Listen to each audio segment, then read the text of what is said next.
Hey everybody, how you doing?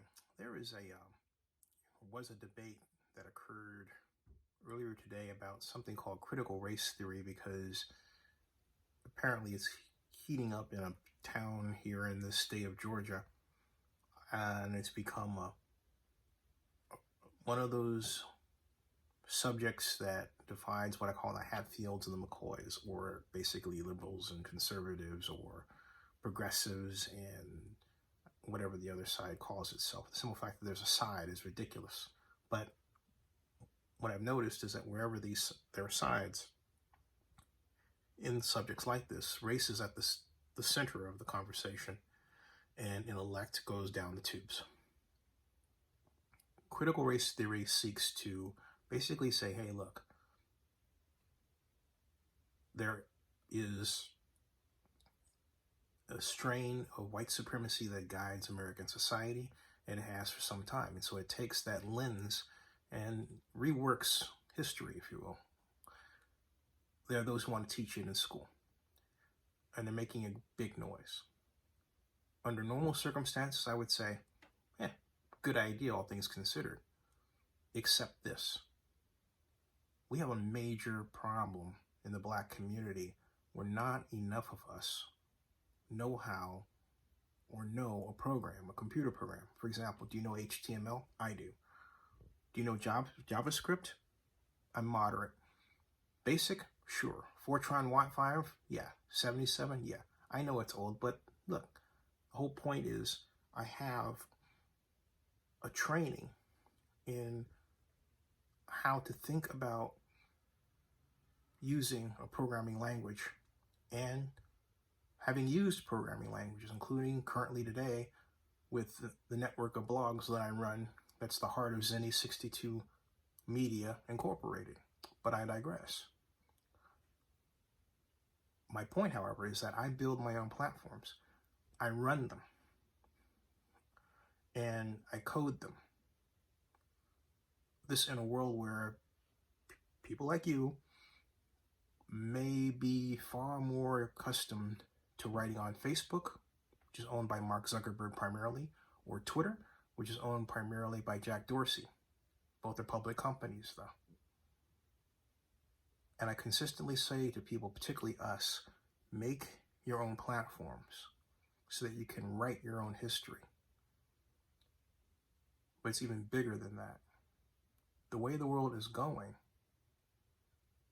if you don't know a programming language, you're not going to be able to land a good job, let alone fashion any type of platform of value for yourself, something that you can sell,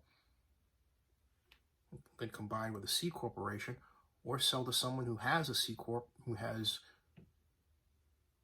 money to invest in you. This is a big deal, and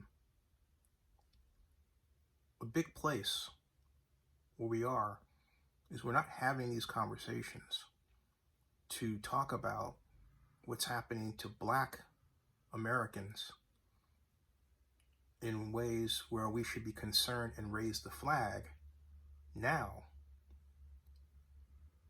before the situation gets worse. And folks, we're there. So what I'm asking people to do is, look, forget about critical race theory right now. And forget about this desire to have a Hatfields and McCoys argument with someone else. And focus squarely on campaigns to make sure that all of us, Black, female, male, young and old, have some familiarity of programming language beyond just, using a smartphone.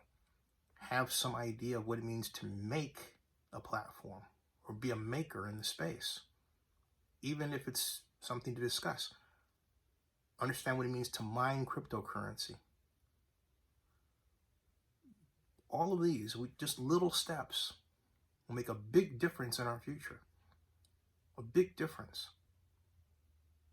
I find it disturbing that we have teenagers and kids, Black, who, because of social media, got it in their heads very early on that there's something wrong with them when there's not.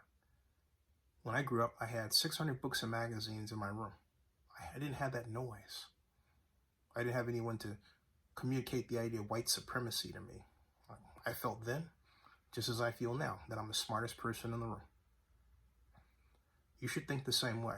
You shouldn't be afraid to talk a certain way. You shouldn't be afraid to master a language or a program or an approach. You should not be afraid to be the smartest person in the room. That will make you competitive in this society. That will lift your self-esteem. But arguing with someone about critical race theory is not going to make you any money. It's not going to pay the bills. It's not going to get you a degree. It's not going to get you what you really want in society. And I'm not saying the subject isn't important, but it's not as important as human capital. And what I'm talking about simply is building your human capital. Focus on building your human capital first, then everything else can come later. Subscribe to Zenny62 and bookmark oaklandnewsnow.com.